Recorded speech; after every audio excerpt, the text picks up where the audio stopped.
Act 2, Scene 3. Friar Lawrence enters by himself, carrying a basket.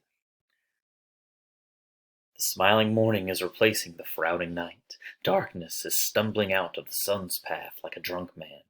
Now, before the sun comes up and burns away the dew, I have to fill this basket of mine with poisonous weeds and medicinal flowers. The earth is nature's mother and is also nature's tomb. Plants are born out of the earth, and they are buried in the earth when they die. From the earth's womb, many different sorts of plants and animals come forth, and the earth provides her children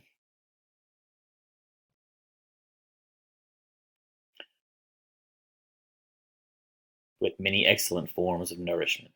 Everything nature creates has some special property, and each one is different. Herbs, plants, and stones possess great power. There is nothing on earth that is so evil that it does not provide the earth with some special quality, and there is nothing that does not turn bad if it's put in the wrong use and abused. Virtue turns to vice if it's misused. Vice sometimes becomes virtue through the right activity. Romeo enters. Inside the little rind of this weak flower there is both poison and powerful medicine. If you smell it, you feel good all over your body, but if you taste it, you die. There are two opposite elements in everything, in men as well as in herbs, good and evil. When evil is dominant, death soon kills the body, like cancer. Good morning, Father. God bless you. Who greets me so early in the morning? Young man, something's wrong if you're getting out of bed this early. Every old man has worries, and worried men never get any sleep. But young men shouldn't have a care in the world.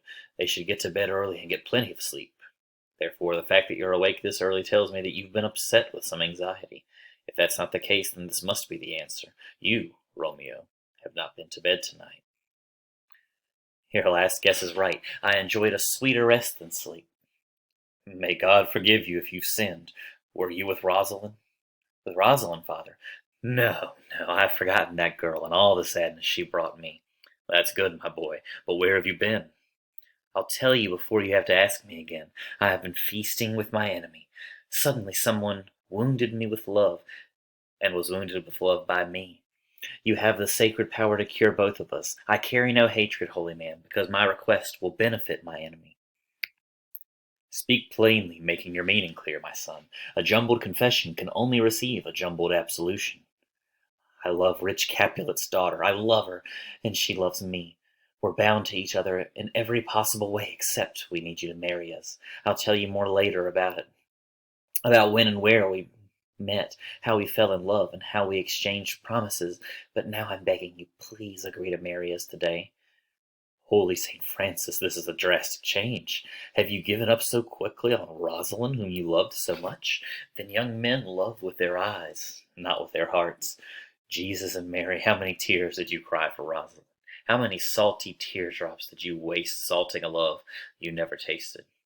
The sun hasn't yet melted away the fog you made with all your sighs. The groans you used to make are still ringing in my old ears. There's still a stain on your cheek from an old tear that hasn't been washed off yet.